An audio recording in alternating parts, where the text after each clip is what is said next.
O mundo não vai nos amar tanto por causa do nosso posicionamento. Mas graças a Deus, que Deus vai estar feliz conosco por essas atitudes. Muito obrigado, senhor deputado Stefano Aguiar, pela participação, pela contribuição. Gostaria de passar a palavra, seguindo a inscrição, para o nobre deputado Eros Biondini, deputado do Estado de Minas Gerais, que há poucos dias coordenou os trabalhos desta comissão especial lá no seu estado, na cidade de Varginha, e onde organizou uma importante audiência pública, tendo a participação de inúmeros representantes da sociedade, e eu tive a graça de poder acompanhá-lo e ouvir ali, por parte daquele estado e dos representantes que ali estavam, muitas contribuições. Então, passo a palavra ao deputado Eros Biondini.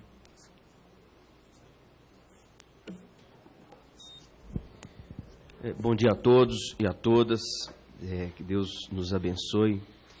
Querido relator, deputado, amigo Diego Garcia, senhores deputados, senhoras deputadas, e essas nossas queridas mulheres que tanto nos enriquecem com as suas presenças e, mais que isso, com o conteúdo que traz a esta comissão e a partir dessa comissão para a Casa Legislativa, porque com certeza daqui ecoará, né, esse trabalho para contagiar os 513 deputados, depois os 81 senadores, e oxalá todos eles estejam com os ouvidos e os corações abertos para esse tempo de graça que pode alcançá-los também. Então, nossa querida Elizabeth, Lenise, Cleusa, parabéns e obrigado pela presença. Infelizmente não tive o privilégio de ouvir a Elizabeth. Eu também estou participando como membro da CPI da Petrobras e, como já foi dito antes, muitas vezes nós temos que dividir nossa presença. As comissões têm os mesmos horários, mas ao mesmo tempo também não dá para exigir que não seja assim, porque é muito trabalho aqui e nós precisamos dar a nossa contribuição. Eu quero basicamente parabenizar mais uma vez essa comissão. Foi muito feliz a comissão, não só com a sua presidência, mas também com o relator Diego Garcia. Realmente você, deputado, tem sido um valente guerreiro aqui no seu primeiro mandato, mas já está brilhando nesses primeiros meses de trabalho aqui, né? O seu futuro é brilhante aqui. Eu que entrei na vida pública exclusivamente fruto da missão de evangelizar, no trabalho também que foi oriundo dessa missão, como voluntário de entidades caritativas, filantrópicas, como comunidades terapêuticas, lares vicentinos, casas de apoio a pessoas em vulnerabilidade social, sejam crianças, idosos, jovens e infratores, enfim. Num determinado momento dessa minha caminhada, e fruto dela, Deus me fez o convite, o chamado, o apelo, confirmado, não é? Na palavra, em Macabeus, capítulo 13, versículo 14, que diz assim: confiando o resultado ao Criador do universo, convocou seus companheiros a lutarem nobremente até a morte, pela nação, pelas leis, pelo templo, pela pátria e pelos seus direitos de cidadão. Depois, entregando a senha vitória de Deus, convocou os mais valentes entre os jovens para atacar o acampamento ao anoitecer. Então, esta foi a palavra de ordem para que aqui eu chegasse. Depois de 9 anos na vida pública, primeiro como deputado estadual e o segundo mandato de deputado federal, eu posso dizer que nós estamos num momento emblemático, num momento também crítico, mas ao mesmo tempo de possibilidades, porque é na crise, não é, que nós nos desinstalamos. Cabe lembrar que na história, se por um lado foi bom quando Constantino no século III, reconheceu o cristianismo como a religião oficial do Império, isso legitimou os cristãos. Por outro lado, nós deixamos de ser perseguidos. E ao deixar de ser perseguidos, nós passamos a ser a religião oficial. E sendo a religião oficial, passava de uma situação de risco para uma situação de conveniência, você se tornar cristão. Sendo uma situação de conveniência, então muitos já não eram cristãos com a têmpera dos primeiros. Eram cristãos porque isso trazia benefícios, então era conveniente ser cristão. Tudo tem um lado bom e o lado ruim. Quando não somos perseguidos, não somos testados na nossa fé. Quando somos perseguidos, ou quando somos questionados, é bom para fazermos a nossa própria reflexão de vida e, ao mesmo tempo, para saber se estamos dispostos a enfrentar os desafios, a sermos criticados e realmente dar a nossa vida para aquilo que nós acreditamos. Fiz essa colocação porque eu acho que essa tem que ser a nossa reflexão. Eu sei que, de uma forma também muito técnica, o Estatuto da Família está sendo construído com pesquisa, com história, com dados científicos. Eu sou médico veterinário de formação, me dediquei à transferência de embrião, à parte de reprodução equina. Sei muito bem, não é? E foi esse, inclusive, meu ganha-pão, trabalhar essa questão da fecundação, de acompanhar o embrião na fase de mórula, blastocisto, 6 dias, 7 dias, quando o próprio embrião migra para o útero, no caso da égua, mas para qualquer espécie, o embrião migra e é o próprio embrião que provoca o reconhecimento materno-fetal. Ou seja, não é a mulher que escolhe, não é a mulher que decide levar a gestação a termo. É o embrião que, ao chegar na parede uterina, migrando, deslocando, faz com que a mãe reconheça através dos hormônios que precisa aquela gestação ir a termo. Se o embrião tiver com algum tipo de lesão ou for inviável, nem que a mulher faça tudo para ficar grávida, ela não conseguirá. Porque quem decide é aquele que quer nascer. Uma vez eu fui fazer uma transferência de embrião logo no início do meu... Desculpe se estou cansando vocês, mas fui fazer, minha contribuição, fui fazer uma transferência de embrião no início do meu treinamento. Fui lá, fui fora do meu estado, fiz um treinamento, voltei para o meu estado e fui trabalhar numa fazenda. Tinha muito material para eu usar. E aí aquele criador de cavalo me deu a oportunidade de iniciar meu trabalho, que seria tão técnico e tão difícil. E aí eu comecei a ser bem sucedido na coleta dos embriões e transplantava para as chamadas receptoras, como se fosse barriga de aluguel. E essa fase era ótima, estava tendo um índice excelente de captura de embriões, do tamanho certo que eu queria, o controle da cobertura do garanhão lá com a égua e tudo. Mas não estava vingando a gestação. Quando passava o ultrassom depois de alguns dias, 15 dias, não dava certo. E aí eu fiquei sem saber tudo estava tudo tão certinho, os produtos de melhor qualidade, todo equipamento. Aí chamei um especialista de fora que veio para me acompanhar durante 2 dias e avaliar meu trabalho. E ele ficou ali só observando durante os 2 dias tudo que eu fazia. E num determinado momento, ao final do 2º dia, ele foi olhar a placa de Petri todas as vezes que o embrião estava lá para ser lavado e depois acoplado no aplicador. Então o que acontecia? Ele observou que o embrião estava deslocando na placa, ao invés de estar parado num lugar específico, ficava deslocando. Olha, a diferença sua para o que eu faço sempre é que o meu embriãozinho, quando eu coloco lá, ele fica quietinho no lugar. O seu aqui está indo para a periferia da placa. Aí que ele foi descobrir que a luz direta da chamada lupa, né, tipo o microscópio, estava esquentando muito aquele embrião e ele estava morrendo. Mas antes de morrer, ele estava migrando para a periferia, no chamado instinto de sobrevivência. Ele saía do centro da placa para a periferia, para onde era mais frio, para tentar sobreviver. Então, isso aí é para dar uma colaboração de que esse Estatuto da Família, como o Estatuto do Nascituro, que nós defendemos, existe todo um embasamento científico e técnico, e tudo isso está sendo estudado aqui, sendo proposto, sendo apresentado. Por isso, essa nossa comissão é uma comissão formada simplesmente de pessoas que são religiosas. Muitos de nós somos, graças a Deus, porque nós devemos sempre buscar o reino de Deus em primeiro lugar, e todas as outras coisas, conhecimentos humanos, capacidade técnica, virá por acréscimo.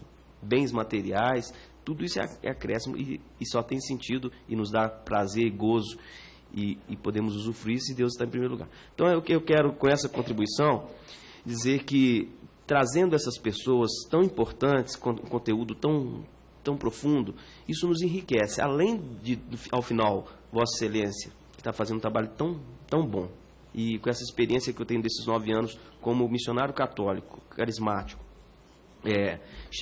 estando aqui exclusivamente pelo chamado realmente de defender a vida, dignidade humana, eu posso dizer, relator, Vossa Excelência vai brilhar aqui, né, por muitos mandatos, se for essa a sua vocação, como está muito claro que é. E parabenizar, porque além de contribuir para um relatório, as nossas queridas palestrantes de hoje, elas vão contribuir também para o crescimento do nosso conhecimento, edificando a nossa vida, edificando e vamos dizer, aquecendo o fogo, a chama do Espírito Santo dentro de nós, aquecendo a nossa fé, nossas convicções, nos animando, porque lá em Isaías diz, dizei ao que está batido, coragem. Muitas vezes parecemos que vamos perder, e aos olhos dos homens podemos até perder. Podemos perder. Pode ser que amanhã, aqui no Brasil, seja instalado o aborto, seja instalado a liberação das drogas, e todos os outros aspectos desse pacote da cultura da morte que nós conhecemos. Sabemos quem defende a desconstrução do conceito de família, também defende a ligação da droga, também defende o aborto, também defende a relação entre gerações, que significa meio que uma institucionalização da pedofilia, ou seja, gerações diferentes se relacionando. É um pacote mais ou menos fechado que essas pessoas aderem, assim como nós também, que nos julgamos defensores da vida, precisamos também sempre refletir e crescer, e também, lógico, abrir nossa mente, nosso coração, para jamais sermos rotulados por justa causa de alguém que seja fechado, que seja preconceituoso. Não queremos que isso também nos prejudique, se isso vier a acontecer, mas nós defendemos a vida desde a concepção até a morte natural, a dignidade da criança, não é? Da mulher de levar sua gestação a termo com qualidade e com dignidade, os jovens, né, a prevenção e a vulnerabilidade social, a recuperação, reinserção daqueles que foram recuperados, como é o nosso trabalho com os jovens dependentes químicos. Então, tudo isso é a nossa bandeira, e se não formos nós a levantá-la, a erguê-la, não é, a hasteá-la, quem o fará? Então, parabéns a essa comissão, parabéns aos nossos palestrantes. Eu também tenho a comissão da CPI da Petrobras, que é um momento crítico que o país vive. Nós vamos ficar assim, revezando lá e cá, mas não podia deixar de dar essa minha contribuição. Muito obrigado. Obrigado, deputado Eros Biondini. Gostaria de agradecer Vossa Excelência pela exposição, pelas palavras dirigidas a esse relator. Chega no primeiro mandato e receber de Vossa Excelência essas palavras é de muita alegria para mim, que acompanho sua atuação como missionário católico e também como parlamentar, deputado estadual, deputado federal, agora reeleito, secretário do Estado de Minas Gerais. militante aí na luta, no combate às drogas, e que trabalha e lida com as famílias, principalmente as famílias que estão em um estado mais vulnerável. Então, essas palavras de Vossa Excelência muito me alegram e espero manter essa linha de trabalho que venho tendo aqui na Câmara dos Deputados até o final do exercício desse mandato. Gostaria de passar a palavra ao nobre parlamentar, deputado Marcelo Aguiar, também membro desta comissão e que nos dá a honra de poder contribuir junto com essa relatoria também. Bom dia. Som, pronto. Bom dia. Não apenas para, primeiro, cumprimentá-lo, agradecer ao nosso deputado Eros pela aula e pelas palavras de sabedoria que, sem dúvida nenhuma, acrescentou muito nessa manhã e a nós também. Cumprimentar cada palestrante aqui nessa manhã.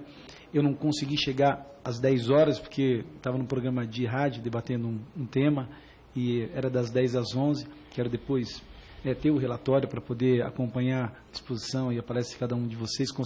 Com certeza vai acrescentar muito para esse relatório final, onde nosso relator Diego Garcia vai trazer para essa comissão e para essa casa.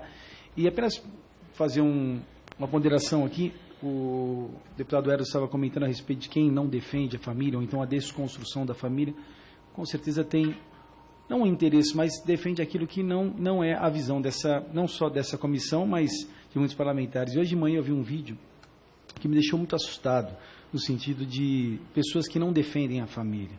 Porque as pessoas que não defendem a família, elas têm um discurso muito, às vezes até convincente, né? Porque elas querem trazer a pobreza do país, ou então a situação nas favelas, como a legalização das drogas, porque isso vai trazer um comércio. Eu ouvi isso nessa manhã num vídeo, eu assistindo esse vídeo, e eu fiquei preocupado e assustado, porque a linha é muito tênue entre as duas coisas, né? E a pessoa apresentou um subterfúgio, uma saída, na verdade, para resolver esses problemas, porque queria falar a respeito da legalização das drogas, e acaba esquecendo da família, acaba esquecendo quanto que uma mãe sofre, quanto que um pai sofre, quanto que essa pessoa que muitas vezes é usuário, o Eros faz um belíssimo trabalho junto à Igreja Católica na recuperação. Nós temos em Santana do Parnaíba uma recuperação, um centro de recuperação de drogados, que já passou mais de 3.000 jovens por lá, não pagam absolutamente nada e saem com esperança e saem com sua vida restaurada. Isso, para mim, eu acho que é o mais importante, né? E quando alguém se levanta nessa forma, defendendo outros valores, é muito preocupante, porque a gente está vivendo momentos muito difíceis. Quando o Eros falou que às vezes a gente pode até perder, realmente a gente pode até perder. Eu falo que a igreja num todo, católica, evangélica, enfim, cada um tem a sua crença, ela é soberana, né? Ela está acima de tudo isso. Se amanhã as drogas forem legalizadas, ou se amanhã o aborto for legalizado, a igreja vai continuar da mesma forma. Então, o nosso papel aqui é, sem dúvida nenhuma, estar atento para que tudo isso que está acontecendo no país, nesse momento, e mesmo que se um dia nós perdermos, nós estaremos ganhando com essa contribuição. A contribuição de vocês aqui nessa manhã é muito preciosa para essa comissão, sem dúvida nenhuma, e eu acredito que o relatório final trará um estatuto à altura daquilo que realmente a população brasileira precisa e necessita. Por isso, quero cumprimentar cada um de vocês, todos os deputados, todos os presentes aqui, os assessores dessa casa, todos que trabalham nessa comissão também, dando a sua contribuição como funcionário, e parabenizar o nosso presidente aqui, o Diego Garcia, que é o relator e tem uma grande responsabilidade em vossa mão. Muito obrigado.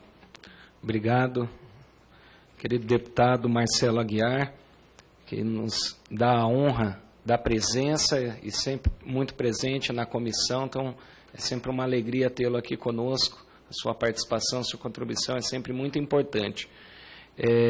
Antes de passar a palavra aos nossos expositores para as respostas das indagações feitas, gostaria de consultar se tem alguma pergunta do portal, alguma pergunta dos presentes. Sendo assim, gostaria de passar a palavra, primeiro, à senhora Elizabeth Kipman, e como relator,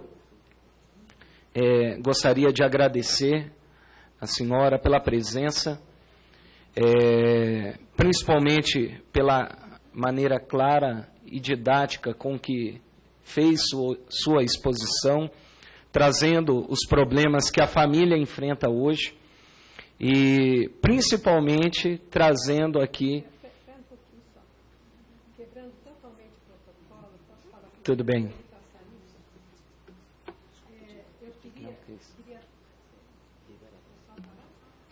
Eu queria falar o seguinte, antes dele sair, porque talvez os outros também saiam, já saiu, é uma grande alegria, uma grande esperança. Podemos dizer que o povo brasileiro geme e sofre esperando a manifestação de alguns deputados. E isso dá uma grande esperança ao ouvi-los, mas assim, uma esperança imensa. Eu não sabia que eu ia ver tantos entre os jovens mais valorosos, mais corajosos, dispostos a apanhar, se for o caso. A morrer, espero que não precise, mas eu queria só dizer isso antes de... para levar e, por favor, transmitir aos outros que vieram aqui também. Eu acho que eu falo em nome da maioria da população brasileira. Né? Não, é uma minoria que pretende mudar, então eu acho que eu falo em nome... Tenho a ousadia de dizer que estou falando em nome da maioria. Pronto, pode sair. E o senhor pode continuar. Sim, sim. Muito obrigado, senhora Elizabeth Kippen. E como falava, a importância da sua exposição, trazendo ao nosso conhecimento, e já é um conhecimento nacional, mas que ainda há muita confusão quando se fala de ideologia de gênero. A gente vê que a maneira que isso está chegando ao conhecimento das pessoas é como se nada estivesse por detrás disso. Então, a senhora fez uma brilhante exposição. Eu fiquei muito preocupado com as perspectivas desses conteúdos estarem sendo ensinados dentro das nossas escolas, também retratado aqui pela senhora Lenise. E realmente é algo que nos deixa muito preocupados. Eu sou suplente da Comissão de Educação, sou um deputado muito presente nessa comissão e vejo que realmente nós temos que atuar, que trabalhar muito para que essa ideia, esse conceito de ideologia de gênero não se propague no nosso país. Então, passo a palavra à senhora para que faça sua exposição. Eu gostaria de informá-los que Jacareí fica pertinho de São José. E agora foi encaminhado lá a proposta que o deputado falou do plano educacional, mas não como foi votada, a original, como sendo aquela a ser imposta lá em São José, sem as correções que foram feitas aqui. E ainda bem que isso foi percebido, porque a movimentação estava terrível, né, enorme em São José dos Campos.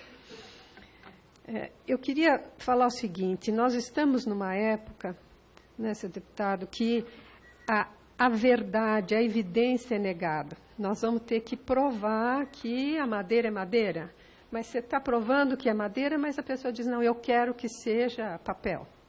Enfim, as verdades, as evidências são negadas. Né? E vamos chamar de proposta de gênero, depois a gente vê se é uma ideologia. É uma ideologia, porque a ideologia vai justamente por caminhos indiretos e, em princípio, né, conforme o grande mestre,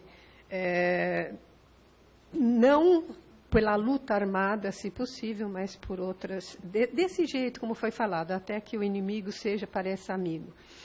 Mas, sem dúvida, nós estamos passando...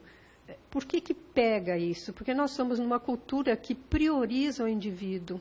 E essa preocupação consigo mesmo, exclusiva, e com o prazer próprio, e o outro não importa. É incrível, na discussão que a gente tem sobre aborto, a pessoa simplesmente conversa como se não existisse criança, não existisse um filho em gestação, não existisse... Então, por exemplo, estava num programa de televisão e a pessoa falou assim, Quando eu falei alguma coisa, ela disse, não, peraí, a senhora está enganada. O programa era sobre aborto, sobre gestação indesejada. Nós não estamos falando não estamos falando de presença de um embrião, de um feto. Nós não estamos falando muito menos de criança. Falei, então, do que nós estamos falando? Não, nós estamos falando antes de existir. Falei, então, por que nós estamos tendo esse programa? Então, não existe gravidez. Como é que é? Não é? É uma pessoa assim. Então, a ideologia, a proposta do gênero, que é um verdadeiro programa mesmo, totalitário, de mudança de cultura, vem justamente para negar a evidência e usa de uma forma especial a situação da cultura hoje, que centraliza e usa o egocentrismo, a individualidade, mas num aspecto de não pessoa e identidade, mas de individualismo e de preocupação apenas consigo mesmo. Por isso que se baseia na autonomia. A autonomia daquele que pode se fazer ouvir e que queira se fazer ouvir. Agora, qual é o grande perigo? Até algum tempo se dizia que 6% da população talvez tivesse um comportamento homossexual no mundo inteiro. E agora as últimas avaliações dizem que 10%. Quais são as causas da homossexualidade? Não se tem exatamente conhecimento de todas as causas no aspecto científico. Tem as diferentes comprovações e discussões nesse sentido. Mas uma coisa é certeza. É possível convencer uma criança e levá-la a uma prática homossexual, né? E isso está acontecendo. Isso está acontecendo e é muito sério. E a gente já vê entre os jovens já a defesa como se fosse algo natural. E isso é muito sério. A desconstrução de valores é uma desconstrução da identidade da pessoa. Então, o senhor falou qual é a consequência. Eu acho que a consequência é um totalitarismo político. Porque quando a pessoa perde a identidade, perde valores, perde a capacidade de transcendência, de autotranscendência, e não estamos falando em religião, ela se torna mais facilmente um elemento que busca apenas consumo de si mesmo, de algo para si mesmo, de consumo na vida econômica, e não interessa mais nada. Então, ela se torna mais facilmente um elemento passível de ser manipulado por um totalitarismo. Aliás, como se falou hoje diversas vezes em religião e em fé, e eu procurei não falar em religião e fé, porque os mandamentos mostram, com exceção do primeiro, do segundo, eles mostram a lei natural. É a lei natural que serve para qualquer pessoa humana. E isso não quer dizer que um país laico não tenha que respeitar a opinião nossa, mas também a lei natural, e não destruir a pessoa humana. Agora, tudo que a gente estudar de gêneros, deputado Diego, é pouco, porque tem muita coisa que a gente não sabe. Então, é realmente uma rede, é realmente uma articulação, é realmente uma proposta de mudança da sociedade, né? E que vem com propostas que, isso que é terrível, usam situações tristes e que então comovem e mistura tudo, como a gente viu, igualdade racial, igualdade de gênero. Mas fica assim um desafio para continuar estudando e continuar aprofundando e criando bases sólidas para as nossas leis, nossos estatutos. E não esqueçam que o mundo sofre e geme esperando de vocês, dos senhores. Tudo muito jovem, que bom. Muito obrigado à senhora Elizabeth Kipman pela sua exposição. Eu passo a palavra para a senhora Cleusa Bombonati, que representa aqui o Ministério Nacional das Famílias do Movimento da Renovação Carismática Católica do Brasil. Gostaria de agradecer a presença da senhora, a presença do seu esposo também, como coordenador também do Ministério.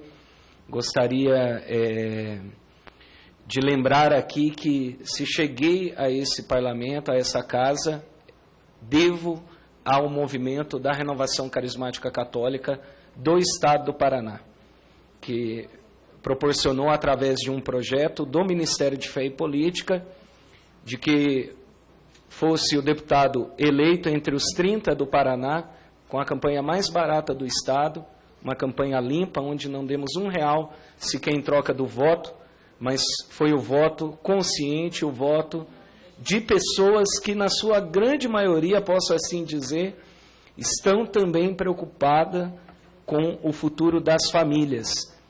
E me colocaram aqui também com essa missão, de zelar, de cuidar e de buscar essa proteção cada dia maior.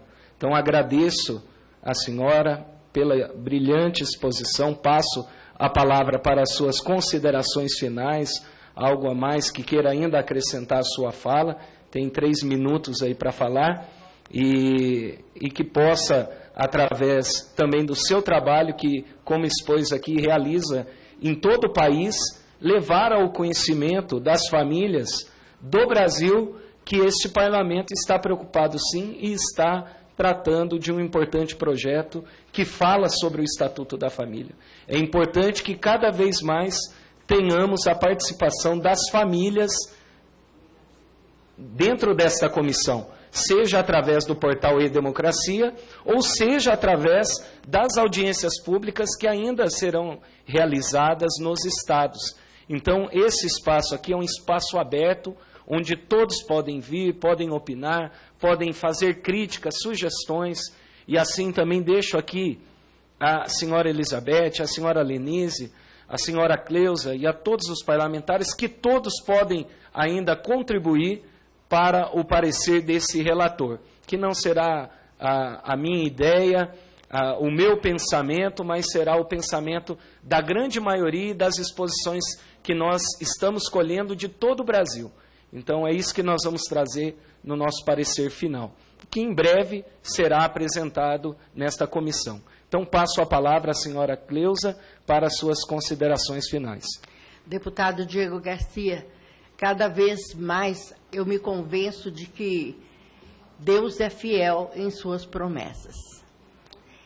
Eu me lembro o dia em que você foi por Deus escolhido para ser o candidato do Estado do Paraná. Nós tivemos a honra de estar presente, né? E eu quero dizer assim, aquilo que todos nós cristãos costumamos dizer, Deus sabe em quem Ele coloca a sua confiança. Você realmente é um enviado de Deus para participar desta casa, desta comissão, e quero aqui me comprometer mesmo como coordenadora nacional do Ministério para as Famílias, abraçar essa causa desse estatuto. Estamos juntos, estaremos cada vez mais envolvidos para que a família do Brasil, a família carismática que nós temos acesso e também as demais simpatizantes, nós nos juntaremos para fazermos um grande movimento ainda esta semana em favor da aprovação desse estatuto. Esse é o meu compromisso público. É o meu compromisso público, tenho a certeza que do meu esposo também, que nós vivemos juntos para isso. Agradecendo a oportunidade, mais uma vez, de estarmos aqui, e quero dizer que saio daqui com o coração muito alegre, cheio de esperança. Quando você disse que você foi eleito pelo voto da esperança, deputado. A esperança de um Brasil melhor. Assim como tem outros deputados cristãos, nós precisamos mais engrossar esta fila de deputados cristãos dentro deste parlamento. Nós precisamos trabalhar mais com a fé e política. Precisamos conscientizar as nossas famílias. Tenho até conversado com o coordenador nacional da fé e política, o Sérgio Zavaris, dizendo para ele que nós queremos uma parceria com o Ministério Fé e Política, Ministério para as Famílias e Ministério de Fé e Política, para que nós possamos ver surgir dentro da família carismática mais e mais políticos. Mais e mais políticos. Porque de onde saímos todos? Da família. E se nós observarmos que se todos saímos da família, a nossa origem precisa estar saudável, a família precisa estar bem, para que saiam políticos comprometidos com a sociedade, comprometidos com o seu próximo e não comprometidos apenas consigo mesmo, com a sua realização pessoal. Muito obrigado e quero encerrar dizendo: família nunca foi, não é e jamais será instituição falida. Muito obrigado, a senhora Cleusa Bombonati. Gostaria também de agradecer a presença da doutora Lenise, que nos também abrilhantou essa comissão, essa audiência pública, para tratar sobre o PL 6583 de 2013, do deputado Anderson Ferreira, trazendo aí a sua exposição. E eu gostaria de dizer à senhora que a família, ela precisa mesmo de moradia. Porque a moradia é a condição para que nós possamos cultivar lares aconchegantes e alegres. Me recordo que na audiência pública realizada no estado de Minas Gerais, em Varginha, também por um participante foi indagado isso e feito esta sugestão. Então, junto com a equipe aqui de servidores dessa casa, junto com os servidores que atuam dentro do meu gabinete, junto com o apoio dessa comissão, nós vamos sim estar se debruçando em cima desse tema também, que trata sobre a moradia.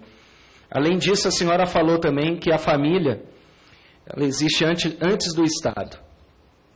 E às vezes nós não conseguimos perceber a importância que isso tem, como a sociedade tem que ser grata pela família.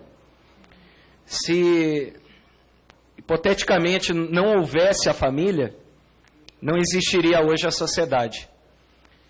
Então, diante disso, eu gostaria de fazer uma pergunta. Como que nós podemos ajudar as famílias nessa importante tarefa de educar para o amor? E também a senhora trouxe, eu fiz as anotações aqui, falando um pouco sobre essa problemática que afeta o mundo todo, quando a gente fala sobre a taxa de natalidade, a taxa de reposição, e onde nós já sabemos e temos dados, estatísticas, números de outros países, e agora o Brasil entrando também já abaixo do índice natural de reposição do ser humano. E isso nos preocupa muito. Isso realmente é algo que alguns estudos, alguns dados já mostram que essa reposição natural trará inúmeras complicações para algumas nações e agora o nosso país, o Brasil. Até, inclusive, a informação que tinha é de um número abaixo daquilo que a senhora hoje expôs aqui. Em torno de 1,9, essa informação que eu tenho. E a senhora expôs um número de 2,1. É claro que isso vai se atualizando, mas eu quero trazer aqui realmente essa problemática que nós estamos enfrentando hoje no país e como que talvez a gente poderia enfrentar isso e mudar essa realidade. Bem, muito obrigada, agradeço as suas palavras, né? E agradeço poder estar participando nesse momento. Bem, vou começar pelo final, quer dizer, a questão do número, não sei se houve pouca clareza, né, na hora que eu coloquei. 2,1 é o número necessário, não o existente. Sim. Né? 2,1 é o número necessário para que haja a reposição da população. Ou seja, sempre que nós temos um número abaixo de 2,1 filhos por mulher, nós não estamos atingindo o mínimo para que a população se mantenha estável. Né? E realmente é impressionante como esse fato da baixa natalidade não é trazido à tona, por exemplo, como um dos grandes motivos da crise pela qual atualmente passa a Europa. Boa parte da crise da Europa vem dessa questão. Nós temos escolas fechando na Europa por falta de criança. O estímulo que eles estão fazendo, e muitas vezes para que... Até o Brasil está se aproveitando disso, com o programa Ciências Sem Fronteiras, que os nossos estudantes vão estudar fora, eles estão, muitas vezes, à busca de estudantes estrangeiros para não fechar suas universidades, porque não tem jovem no país para estudar na universidade. Então, o estudante estrangeiro vai lá e usufrui da cultura, da ciência, do conhecimento acumulado por aquela sociedade que não tem jovens da sua própria nacionalidade a quem ensinar, muitas vezes, a sua sabedoria. Então, realmente, quer dizer, o nosso futuro está nas nossas crianças e nos nossos jovens. E é absolutamente necessário, então, que nós tenhamos crianças e jovens a quem passar a nossa cultura, e eles são esse futuro do país. Então, realmente, é algo a se ter muito mais em conta quando se fala em políticas públicas. E é claro que isso também vai muito da decisão de cada casal, é algo onde nós não podemos ter uma interferência forte, digamos assim, do poder público, mas é evidente que a questão do estímulo e a questão da mentalidade, isso faz muita diferença. Eu penso que é bastante difícil essa questão, com relação à educação. O deputado Alan Rick, que teve que se ausentar, mas espero que ele veja depois, porque ele tinha feito algumas perguntas, a mim também nessa situação. Quer dizer, como que o Estado ajuda a família na educação? Eu penso que essa questão ela é bastante complexa, porque muitas vezes o Estado tende a se sobrepor à família. E, inclusive, a gente vê em muitos slogans que educação é obrigação do Estado, quando, na realidade, a educação é obrigação da família. O Estado entra como suplência, ele entra junto com a família, nunca em substituição a ela, ele nunca vai conseguir fazer essa substituição, ainda mais em questões tão delicadas como é exatamente a educação para o amor. E aí, agora, por outro lado, a gente sabe que muitas famílias, elas não estão cumprindo essa sua função. E acaba ficando. Então, eu só vejo possibilidades de parceria. Eu acho que, nesse sentido, é preciso estabelecer parcerias em que se trabalhe junto, que a escola trabalhe junto com a família, muitas vezes ajudando a própria família. E eu conheço experiências muito interessantes em escolas públicas, exatamente nesse sentido, em que a escola traz a família para fazer um trabalho conjunto. Eu penso que políticas, nesse sentido, são muito interessantes. Agora, aí também fica a pergunta, qual é a educação que será apresentada? E aí fica essa grande preocupação, por exemplo, com a entrada da ideologia de gênero. Já foi comentado aqui pela doutora Elizabeth, eu tive a oportunidade de participar como representante da minha universidade, como representante da UNB, na última Conferência Nacional de Educação. Então, que foi depois da aprovação do Plano Nacional de Educação, no qual a gente sabe a batalha que foi nesse congresso. Então, havia um dos setores em que a ideologia de gênero foi tratada como se não houvesse tido nenhuma discussão em relação a isso no Plano Nacional de Educação, como se o Plano Nacional de Educação contemplasse. Não era a minha sessão, eu estava em outra, eu estava tratando de educação ambiental, que é outra área em que eu tenho bastante atuação, que era o eixo 3. Mas o eixo 2, que tratou exatamente da diversidade, é essa questão, entra tudo junto. Estavam ali os surdos, estavam as pessoas com deficiência, estavam os cegos, estavam os cadeirantes, estava sendo discutida a questão de racismo ou não racismo, e estava a ideologia de gênero, como se tudo fosse um pacote único, e como se qualquer discriminação a ser feita fosse negativa. E eu acho importante colocar que a ideologia de gênero, embora venha de uma forma quase que natural, cair na questão exatamente da homossexualidade, tudo isso, antes de mais nada, o que a ideologia de gênero atingiu e continua atingindo é toda e qualquer diferença entre homem e mulher. Então, o que a gente precisa compreender, antes de mais nada, é que nem sempre a discriminação é algo injusto. né? Muitas vezes eu preciso discriminar para ser justo.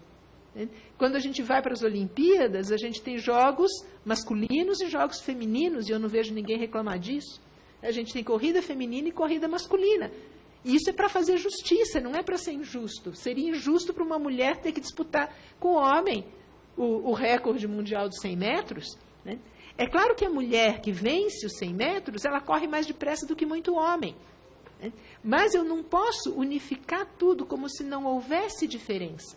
Né? Então, esse é o primeiro ponto da ideologia de gênero, tentar eliminar toda e qualquer diferença entre o homem e a mulher. E isso é prejudicial para a sociedade, é prejudicial para o homem, é prejudicial para a mulher. Né?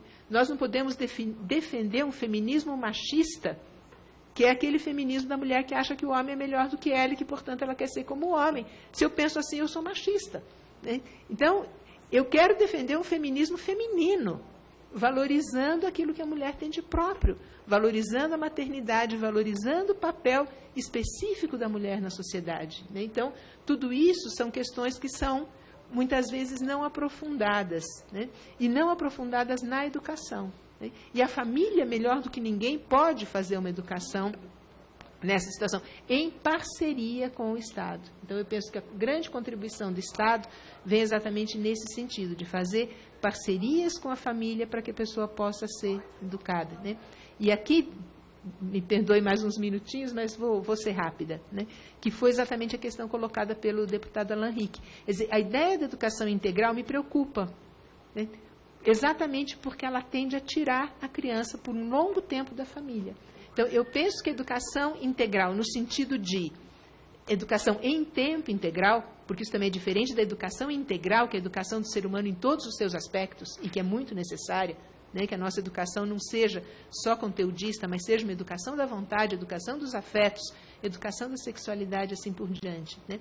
Eu penso que a educação em tempo integral, ela deve ser oferecida como uma possibilidade, e não colocada como uma imposição, né? Principalmente para as crianças muito pequenas, né? Exatamente porque essa criança necessita muito do convívio familiar.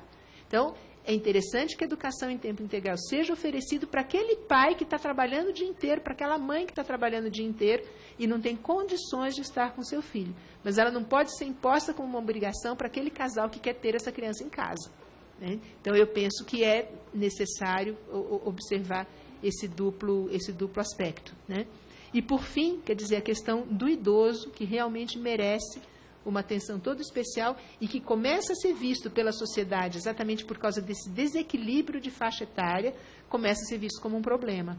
Né? Nós não podemos olhar os nossos idosos como problemas. Nós temos que usufruir da sua sabedoria, nós temos que dar a eles todas as condições de estar no seio familiar o máximo possível. É claro que em determinados momentos é necessária uma internação hospitalar, mas do ponto de vista de saúde, tudo que possa ser trabalhado para que o idoso e o doente sejam cuidados junto com a sua família é melhor. Muito obrigada. Muito obrigada, senhora Lenise Garcia. Gostaria de registrar a presença do nobre deputado Flavinho, do PSB de São Paulo, e deputado que atua e milita muito com relação a políticas públicas voltadas para a família, já com alguns projetos apresentados nessa casa, e gostaria, como membro dessa comissão, deputado, se Vossa Excelência quiser se inscrever, fazer uso da palavra, antes de encerrarmos aqui a reunião, passo a palavra para Vossa Excelência. Obrigado, presidente Diego Garcia, meu amigo, meu irmão de fé também, né? Temos que deixar também claro que somos irmãos de fé. Quero saudar a toda a mesa. Infelizmente não pude acompanhar toda a audiência, que estava numa reunião também muito importante sobre a questão da reforma política, que vai entrar na nossa pauta semana que vem, e muita coisa está acontecendo, muitos interesses escusos entrando nesse tema também, e que vai influenciar diretamente na nossa vida de família, na nossa vida de sociedade. Então, tive que me ater a essa reunião com a bancada do PSB, mas fiz questão de passar aqui antes de ir para o plenário, antes de resolver outras situações que tem que resolver, porque realmente para mim é muito caro esse tema, faço parte dessa comissão, sou um defensor ferrenho da família, para mim é um bem inalienável, eu sou intransigente nessa defesa, sou pai de 5 filhos, Sou missionário já há 30 anos, com mais de 16 anos de vida consagrada na comunidade Canção Nova, que também é conhecida de muita gente. E fiz questão de passar aqui muito mais para aprender do que para dar alguma contribuição com a minha fala. Queria apenas registrar mesmo e do pouco que eu vi, me desculpa, a vista está ruim, depois dos 40 a gente começa a enxergar mal, mas doutora Lenice, é isso? Doutora Lenice, já me chamou muito a atenção alguns pontos que a senhora dizia e estou de pleno acordo com relação à educação, por exemplo. Dom Bosco dizia que educar é coisa do coração.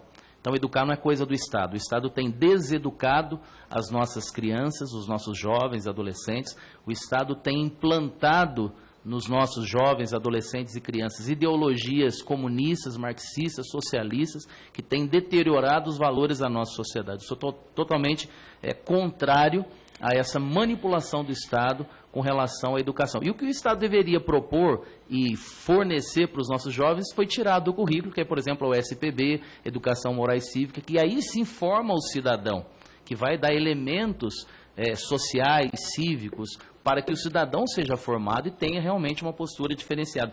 Isso o MEC não trabalha, com isso o MEC não está preocupado, com isso o Projeto Nacional de Educação que foi aprovado ano passado não estava preocupado, eles estão preocupados em querer implantar e enfiar a goela abaixo dos jovens, adolescentes, crianças e as famílias a identidade de gênero, que nada tem a ver com a educação que realmente vai fazer com que essas crianças, jovens e adolescentes sejam formados e as famílias preservadas, né? Outra coisa que achei muito interessante é com relação exatamente à identidade de gênero. Tenho trabalhado muito essa questão aqui dentro. Ontem e hoje está acontecendo um seminário LGBT nessa casa, que fui contrário em todas as comissões em que eu estava participando. Mas mesmo assim, né, esses defensores, eles têm muitos meios nessa casa para fazer acontecer a sua ideologia, e passou em 4 comissões, né? Fiz questão na comissão de Ciência e Tecnologia, onde eu estava, de conseguir um espaço para uma fala católica. E ontem, o Padre Wagner Ferreira, da comunidade Canção Nova, que também é conhecido de alguns aqui, estivemos juntos lá no seminário LGBT, falando na mesa do seminário onde tratou do ódio nas redes, né, do ódio disseminado nas redes sociais. Foi um momento muito importante. E fiz questão também ali, com muito respeito, porque nós cristãos, nós respeitamos e acolhemos a todos, diferentemente do que se diz por algumas pessoas defensoras dessa ideologia. Ao contrário, nós cristãos católicos, e falo de modo muito especial, e aí mais particularizado com relação a nós católicos, nós acolhemos com muito carinho, com muita misericórdia, porém, colocamos cada coisa no seu devido lugar. Isso é importante que se faça. Para que se tenha uma organização, que é a sociedade, e uma organização também como é a igreja, é preciso que cada coisa esteja no seu devido lugar. Então, passando por lá ontem, ouvindo muita coisa sobre essa questão da identidade de gênero, fiquei fascinado com a sua facilidade em demonstrar um ponto que é muito crítico nessa discussão da identidade de gênero, que é a discriminação. A discriminação, ela tem o seu fator negativo e tem também o seu fator positivo, que é um ponto muito claro quando você discrimina situações para que elas sejam separadas e valorizadas a partir daí. Então, quando a identidade de gênero quer colocar no mesmo saco, que nem falo no meu interior de São Paulo, e chacoalhar tudo ali dentro, a gente não está, de fato, valorizando a identidade daquela pessoa que é um homossexual ou uma lésbica. O seu valor, enquanto até mesmo valor resguardado na Constituição, ele perde totalmente a sua essência quando é colocado como que todo mundo tem que ser igual. Não somos iguais, somos diferentes, e as nossas diferenças não são barreiras, elas são riquezas, elas constroem a pluralidade da sociedade.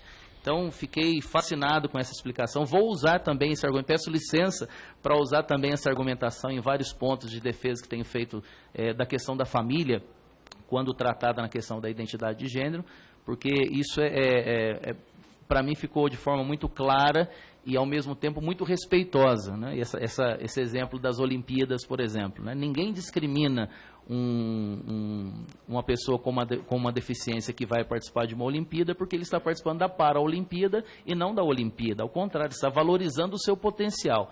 A mesma coisa com os jogos femininos, masculinos. Ou seja, para mim isso foi perfeito e me ajudou muito como parlamentar nessa casa também com mais uma argumentação. Então, quero parabenizar o deputado Diego Garcia, presidente dessa audiência, a todos os deputados que formam também essa comissão, que tenho a honra, né, e tenho a obrigação de estar nessa comissão. Fiz questão de estar. lutei para conseguir a titularidade, sendo do PSB, para conseguir a titularidade nessa comissão, porque para nós é a essência, é a base, a célula máter da sociedade. Então, mais uma vez, parabéns, presidente, parabéns a todos aqueles que estão aqui, a dona Cleusa também, da Renovação, meu abraço ao Sérgio, a Cátia, a todos da Renovação, que é o meu movimento, que é a minha espiritualidade. Deus abençoe. Muito obrigado, deputado Flavinho. Até mesmo, e também quero aqui, vou passar a palavra, mesmo não sendo regimental, a senhora Sandra Amaral, que é diretora do Grupo de Apoio à Adoção, de volta para casa. Então, mesmo já sendo avisado que não é regimental, mas eu sempre defendi, coloquei isso no meu plano de trabalho como relator dessa comissão especial, que nós aqui ouviríamos e todos teriam a oportunidade de falar e de registrar o seu pensamento, a sua ideia, e penso que não pode ser diferente com a senhora, diante da importância do trabalho que realizam relacionado à adoção no nosso país. Então, passo a palavra, peço que respeite o tempo. Eu só queria agradecer, né, e estou muito feliz de estar aqui. Acho que não tem nem como falar, todas falaram muito bem. Você, cada dia, me surpreende mais, estou te achando um homem, além de um homem de Deus, um homem muito humilde, que é a pessoa que sabe ouvir o outro, isso é muito importante, porque a gente sabendo ouvir, a gente sabe falar, né? E falar para a Cleusa que eu me emocionei demais. Cleusa, eu chorei durante sua palestra, porque eu fico na luta pelas famílias, por aquelas crianças do abrigo que não têm família. E que ninguém liga para essas crianças abrigadas. E eu fico muito triste, porque cada vez que eu vou dentro de um abrigo, elas, tia Sandra, você nunca vai encontrar uma família para a gente. O desejo deles é tão grande por ter uma família. E quantas famílias estão aqui fora lutando para promover esse encontro, né? Que é o que o grupo faz. A promoção do encontro da criança que quer tanto um pai, uma mãe, e da família que quer tanto um filho, que não pode ter aquele filho biológico e que ainda é negado esse filho por adoção. Eu não sei se essa adoção ela tem que ser discutida dentro do Estatuto da Família, mas temos uma lei para isso que precisa ser melhorada. Eu já até tive a oportunidade de falar para o Diego, né, da importância, se ele está dentro do Estatuto de uma família, e tanta família que é essa criança, Diego, mais uma vez eu vou te pedir, né, em nome dessa criança, que não pode estar aqui, que não pode falar, porque até um bandido tem, dentro da lei, ela tem mais direitos do que uma própria criança abrigada. Então é isso que eu queria falar, parabenizar por isso tudo, né, estou muito feliz em estar aqui, e de você ainda carregar no peito a adoção, que eu carrego, eu sou mãe biológica e mãe adotiva, e estou aqui por essas crianças, por falar por elas. Muito obrigada. Muito obrigado, Sandra. Dizer que há um acordo entre eu e minha esposa de adotarmos pelo menos 3 crianças. Ah, que lindo. Isso já está acordado entre nós. E agora em junho, né, vem a nossa princesinha, minha primeira filha, a Maria Clara. Então, estamos muito felizes, um momento muito especial. Mas gostaria, aqui também, esqueci de mencionar, que o nobre deputado Flavinho é um dos coordenadores da audiência pública que será realizada no estado de São Paulo, na Assembleia Legislativa. Estamos aí se programando para essa importante audiência pública, e o deputado Flavinho é um dos coordenadores que estará aí na linha de frente na organização dos trabalhos, e onde essa audiência será também amplamente divulgada para que tenha uma participação maciça e para que todos possam contribuir com esse relator também. Então, muito obrigado, Flavinho, mais uma vez, pela sua presença aqui conosco. Bom, agradeço mais uma vez a participação das convidadas que muito nos honraram com a presença aqui nessa audiência pública da comissão especial que trata sobre o PL 6583 de 2013, que fala sobre o Estatuto da Família. Então, muito obrigado, agradeço pelas contribuições, pela participação, pela exposição que foi feita, e nada mais havendo a tratar, eu declaro encerrados os trabalhos. Antes, porém, convoco reunião de audiência pública para o dia 28 de maio, às 10 horas, no plenário 14 do anexo 2, sobre a redução da maioridade penal e suas consequências para as famílias que possuem filhos nestas condições. Está encerrada a presente reunião.